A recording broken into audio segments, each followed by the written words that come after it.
शब्दावली है, मुझे तो उस पर ही एतराज़ है। सोशल मीडिया में जिस तरह का पोस्टर उन्होंने लहराया है वो हंसराज की अवमानना नहीं है, वो तो कॉन्स्टिट्यूशनल पोस्ट की अवमानना है।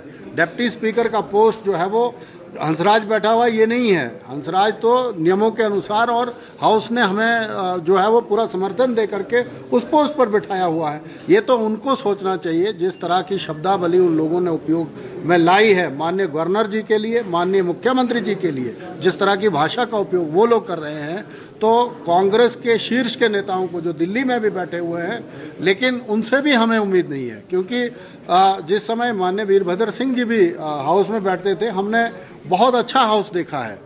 और इवन आशा जी से और माननीय रामलाल जी से और सुक्खू जी से ये उम्मीद नहीं थी, जो 4-4 बार के, 5-5 बार के, 6-6 बार के जीते हुए हैं।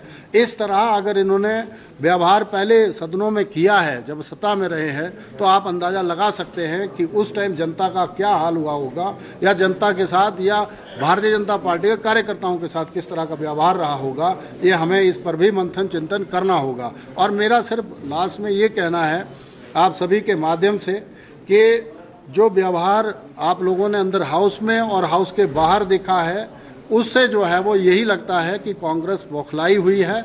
और जिस तरह के सोशल मीडिया और उस पर कंटेंट इन्होंने चलाए हुए हैं अगेंस्ट मी एंड आवर सरकार, वो निंदनीय है। मैं इसकी निंदा करता हूँ। सर, वीडियो में तो आप भी थोड़ा सा एग्रेशन में वो एग्रेशन बिल्कुल नहीं था, वो व्यवस्था के अनुरूप हमने रास्ता बनाया है। मैडम आशा जी को मैंने प्रोटेक्ट किया है, एक बुजुर्ग नेत्री हैं वो भी, और उनको बचाने के लिए हमने अपनी जान को आगे वो किया है। और अग्निहोत्री जी को बड़े प्यार से मैंने कहा है कि भाई आप जो है वो गाड़ी छोड़ दो।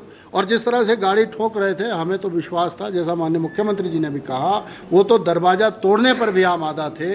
वो तो गवर्नर साहब जब बीच में गमलों के बीच में फंस गए थे, गवर्नर साहब की आंखें देखने लायक हैं। आप अगर वीडियो उस दौरान का हो, और जिस तरह से अग्निहोत्री जी का भी फिजिकली वहाँ व्यवहार था, मैं तो उनके लिए भी डर गया था, क्योंकि फिजिकली अग्निहोत्री जी भी फिट नहीं है। मेरा तो उनको भी मैसेज है कि आप अपने स्वास्थ्य का ख्याल रखें, और खामखा का ड्रामा इस तरह का करने की आपको भी कोई ज़रूरत नहीं है। वो व्यवस्था के अंतर्गत जो हमारी व्यवस्था बनती है, हमने माननीय गवर्नर साहब को बाइज्जत जो है वो उनके घर तक पहुंचाने के लिए जो हमसे बन पड़ता था, क्योंकि राष्ट्र पहले है, कॉन्स्टिट्यूशन है, राष्ट्र का ध्वज है, इसीलिए हम बैठे हुए हैं। सारा काम फौजी थोड़ी ना करेंगे कि बॉर्डर में बैठ करके। सिविलियन भी अगर राष्ट्र ध्वज का या देश का अपमान करते हैं तो वो हमें बर्दाश्त नहीं है। कम से कम भारतीय जनता पार्टी 4 मिनट के अंदर सेशन बुलाने की बात उन्होंने सदन के अंदर कही कि 26 तारीख को 4 मिनट के अंदर दोबारा। ये तो माननीय स्पीकर साहब का विषय है, सरकार का विषय है, मुझे इसमें कुछ नहीं कहना है। मुझे जब बाहर हंगामा हो रहा था,